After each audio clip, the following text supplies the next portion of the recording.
Magandang hapon sa inyong lahat mga kausa. Meron po tayo ditong washing machine na gusto ko pong i-share sa inyo na ang sira po nito ay itong switch.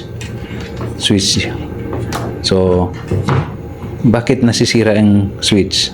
So, kung magtataka kayo mga kausa, kung naglalaba kayo, tapos pinihit nyo siya, nilagay nyo sa ilang minutes na gusto nyo, halimbawa dito. Yan. Meron dito wash timer.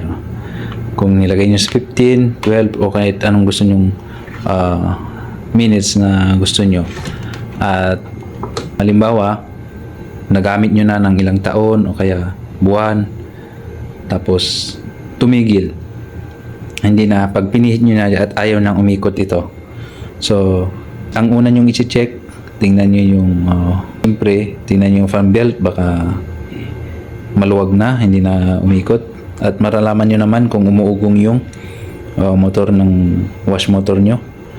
At siyempre yung pangalawa, tingnan nyo yung kapasitor, baka kung ilang taon nyo na ginagamit at biglang tumigil, maaring kapasitor. Tapos isa pa, kung hindi kapasitor, maaring sa mga wirings, baka kinagat ng mga daga at naputol, kaya yung connection hindi na, wala nang kuryente na dumadaloy. So ito, share ko sa inyo ang isa pang problema kung pinihit nyo, at dapat meron kayong maririnig na ganito. Saglit. Dapat meron kayong maririnig na ganito. Saglit lang, pihitin ko lang kasi para parinig ko sa inyo.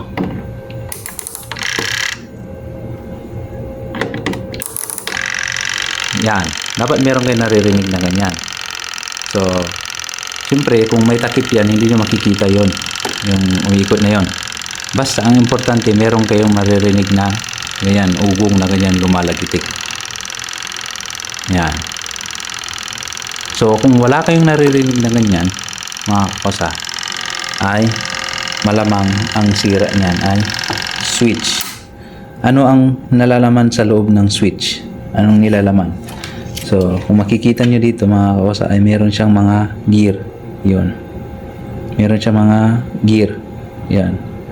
So, maaaring nabungi yung gear sa loob. Kaya wala kayong naririnig na ganun lumalagitik, o kaya yung parang yung katulad nyo narinig nyo nung pinihit ko. Alright mga kausa, ito yung kung halimbawa pinihit nyo at may ugong, maari na baka yung pambelt baka maluwag na sa tagal na gamit nyo, o kaya at kung may ugong man at may ugong yung motor, baka yung kapasitor. So meron ditong kapasitor. Yan, kapasitor, maaring ito siyempre sa katagalan nasisira din yan. Ngayon kung pinihit nyo yung switch at wala talagang ugong, pangatlo nyong i-check is yung mga wire, baka nginat-ngat ng daga at na may naputol. So kahit nakasaksak ay talagang hindi umuugong yung motor, o kaya hindi magpa-function. At ito pa, kung halimbawa chinik nyo at goods naman, wala namang putol, wala namang ngat ng daga, wala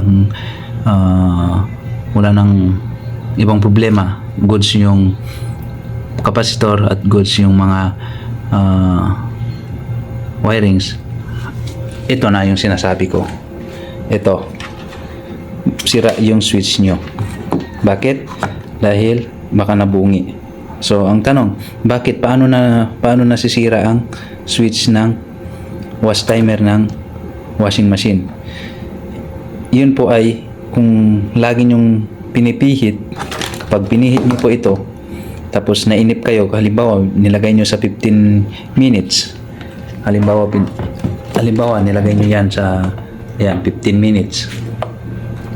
Yan, nilagay nyo sa 15 minutes at nainip kayo na gusto nyo nang tapusin, ay binabalik nyo agad yung switch. Yan, binabalik nyo agad dahil naiinip kayo.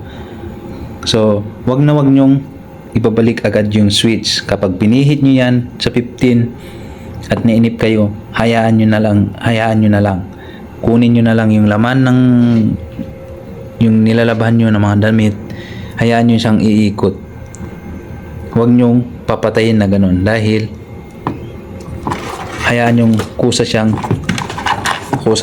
umiikot dahil babalik din naman siya sa zero na kahit hindi nyo ibabalik na ganun.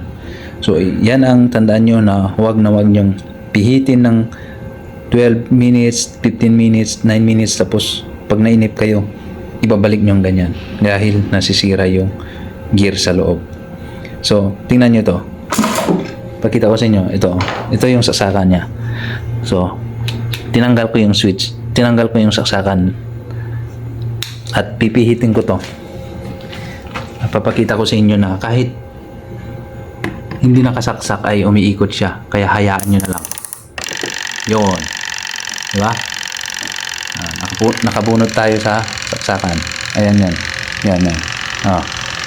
So yan, ganyan po siya. Kahit wala siyang kuryente, umiikot siya. Kaya hayaan nyo na lang siya na kusa siyang babalik para hindi masira yung gear ng inyong mga timer. So, siyempre, mura lang naman to, pero iba pa rin pagka na-repair na, pag nabuksan na. So, ayun lamang mga kakosa. Sana nakapag-share ako sa inyo dahil ito ay ginagawa ko at ang problema niya ay ito. So, kaya nagpalit ako. So, ayun lang mga kakosa. Sana nakapag-share ako sa inyo ng kunting kalaman. Thank you and God bless. Bye-bye.